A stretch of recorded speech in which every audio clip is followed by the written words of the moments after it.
Dans ce TP, nous allons apprendre à mettre en forme une feuille de calcul.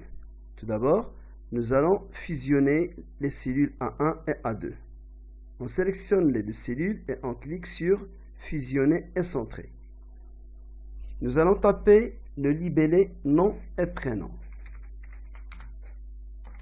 Je tape Alt, Entrée pour retourner à la ligne.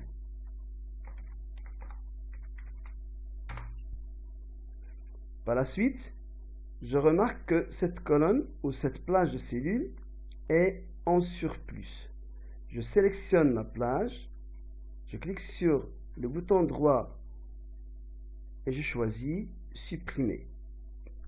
Je choisis l'option décaler les cellules vers la gauche. Cela veut dire que lorsque cette plage de cellules est supprimée, le contenu qui est à droite de la plage va se déplacer à gauche. Je clique sur OK. Maintenant, je vais fusionner les cellules B1, C1 et D1. Je clique sur fusionner et centrer. Pour mettre l'expression ou le libellé moyenne dans deux cellules, je fusionne les deux cellules en cliquant sur fusionner et centrer.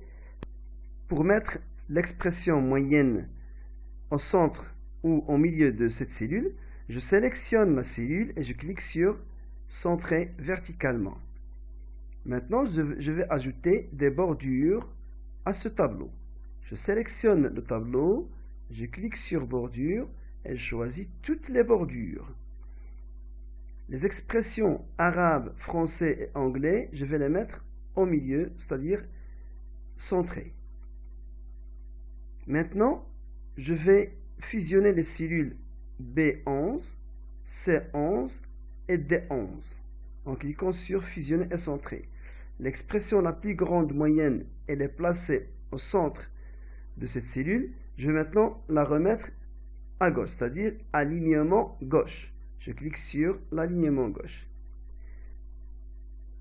Cette mise en forme, je vais la recopier pour l'appliquer aux autres cellules. Je sélectionne toujours la même. Je sélectionne les cellules. Je clique deux fois sur l'outil reproduire la mise en forme. Et je clique sur les cellules pour lesquelles je désire appliquer cette mise en forme. Une fois c'est fait, je tape échappe. Je vais ajouter maintenant des bordures à ces expressions. Maintenant, nous allons réaliser des calculs.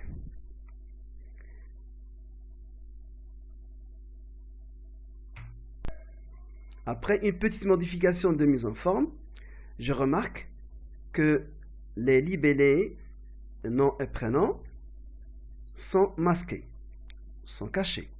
Pour ce faire, je clique entre les en-têtes de colonne, je clique deux fois.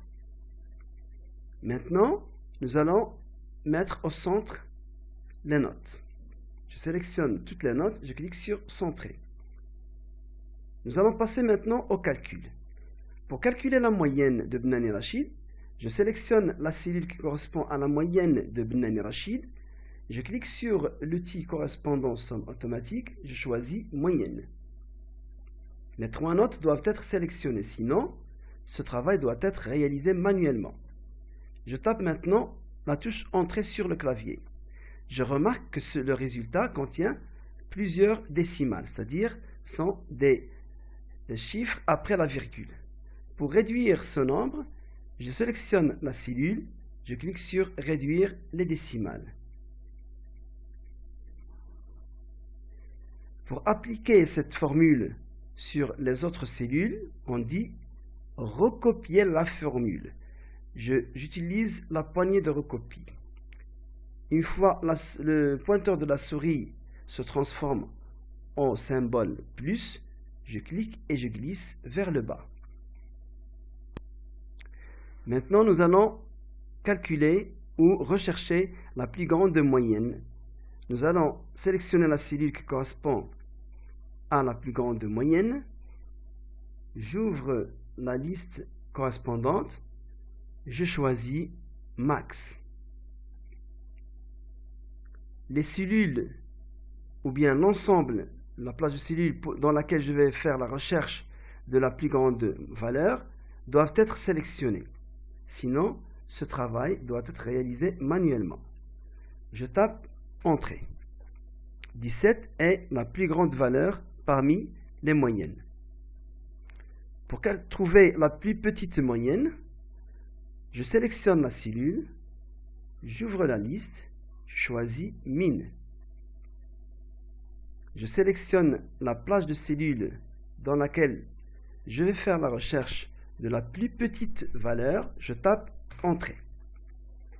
Pour trouver le nombre d'élèves, je sélectionne la cellule, j'ouvre la liste et je choisis NB. NB me donne le nombre de cellules contenant des chiffres ou des nombres. Je sélectionne les moyennes. Je ne dois pas sélectionner les noms, mais je dois sélectionner les cellules qui contiennent des valeurs numériques. Je tape Entrée.